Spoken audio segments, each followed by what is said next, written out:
भला मोठा राज्याचा राजकारभार चालू होता राजाचा. मोठं गाव वसलेलं. गावामध्ये एक घर असं होतं, 18-20 दारिद्र्य आलेलं होतं. मोठा वाडा होता, चांगला वाडा. 18-20 दारिद्र्य आलं. घरामध्ये जेवढी पुरुष मंडळी लेडीज होती सगळे मेले, फक्त म्हातारीन नातच वाचली. दोघी जण म्हातारीन नात वाचली. अख्खे घरचे सगळे होतेचे नव्हते झाले. काहीच घरात सुख नाही, पैसा नाही, अडका नाही, धन नाही, दौलत नाही, काहीच नाही. सगळे दुःखी. गावामध्ये एकमेव घर असं दुःखी होतं, म्हातारीन नात राहायला होती. मग पोरीला जर चॉकलेट जरी घ्यायचं म्हणलं तरी पैसे नव्हते. जुने वाडे होते, जुने मोठाले, त्याला बुर्ज राहायचे. आणि आत सगळे लोक राहायचे. सगळे मेले. म्हातारीन नात जिवंत होती. गावात आला फुग्यावाला. पहिल्या काळात फुगे विकायला यायचे. कशावर? कशावर? सोन्यावर. केसावर फुगे, फुगे घ्या फुगे, केसावर फुगे, केसावर फुगे, केसावर फुगे विकायला यायचे. आणि पोरीने पाहिलं फुग्यावाला आलाय, केसावर फुगे. पैशावर पाहिले पण केसावर आज पहिल्यांदाच पाहिले. पोरी गेली फुग्यावाल्याकडं. दादा मला फुगे दे. ते फुग्यावाला म्हणला केस घेऊन येईन मग फुगे नाही. ती घरी आली. आजीला म्हणले आजी आजी गावात केसावर फुगे विकायला आलेत, केस दे, फुगे घ्यायचे. आजी म्हणली बाई 15 दिवस झाले डोक्याला तेल नाही, डोकं इचरलं नाही, केसच नाही म्हणली.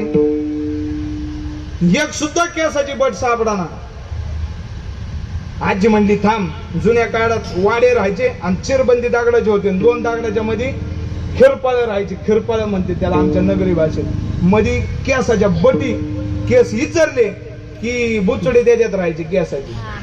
म्हातारीने नातीने अख्खा वाडा पालता घातला, केसाची बट सापडली नाही दोघींना. पोरीच्या ध्यानात आला आता जर केस नाहीत तर फुगा मिळणार नाही. जुन्या काळामध्ये पाणी प्यायला रांजणं राहायचे. ते रांजण असे उघड्यावर नव्हते, असे जमिनीत पुरलेले राहायचे. बरोबर का नाही आजी? आणि त्याच्यावर ताट पालता असायचं. पोरीला दिसलं ताट. कशाचं? रांजणावरच. पोरगी म्हणली केस नाहीत ना, ताटच उचलायचं. जे ताट घेतलं थेट फुग्यावाली हे दादा हे केस नाही, ताट धरण फुगे दे. फुग्याला म्हणला आजपर्यंत केसावर फुगे दिलेत पण ताटावर काही दिले नाही. पण फुग्यावाला म्हणला हिच्याकडे केस नाहीत, त्या अर्थी गरीब परिस्थिती असावी. घरातलं हिने वस्तू चोरून आणली, घेतलं ताट. जसं ताट केसावाले फुग्यावाल्याने हातात घेतलं, जड लागलं.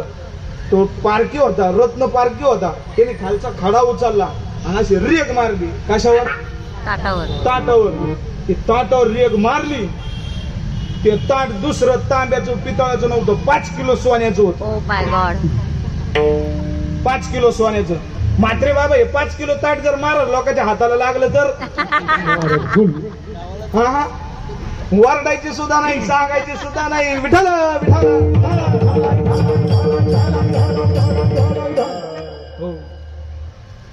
त्यानं पाहिलं हे 5 किलोचे दिसतंय. हे पोरी कुठं राहायला तू? तुझं घर कुठं? कोण असतं घरी?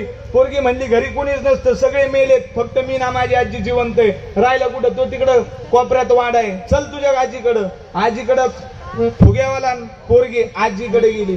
आजीला विचारलं की पोरीकडे काय दिलं? आजी म्हणली राजा काहीच नाही दिलं. फुग्यावाला म्हणलं ताट घेऊन आली फुगा घ्यायला. आजी म्हणली मी नाही दिलं. ते त्या रांजणावर पालत पडलेलं होतं ताट. ताट रांजणावर पालत पडलेलं होतं. त्या पोरीला ते ताट दिसलं, पोरीने ताट घेतलं आणि तुझ्याकडे आली फुगा घ्यायला. मी नाही दिलं ताट.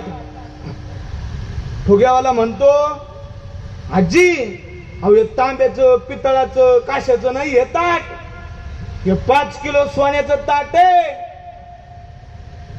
हे 5 किलो सोन्याचं ताट आहे. आजी म्हणली राजा मला काय माहिती नव्हतं. ते रांजणावर पालत पडलेलं होतं, पालत. आजी म्हणली मला त्याच्याबद्दल काही ज्ञान नाही. फुग्यावाला म्हणलं पण मला ज्ञान आहे सोन्याचं. म्हातारीचा 18 दारिद्र्य जाईल, पोरीचा 18 दारिद्र्य जाईल. सुखात नांदतील, सुखात जीवन जगतील, पण कधी कधी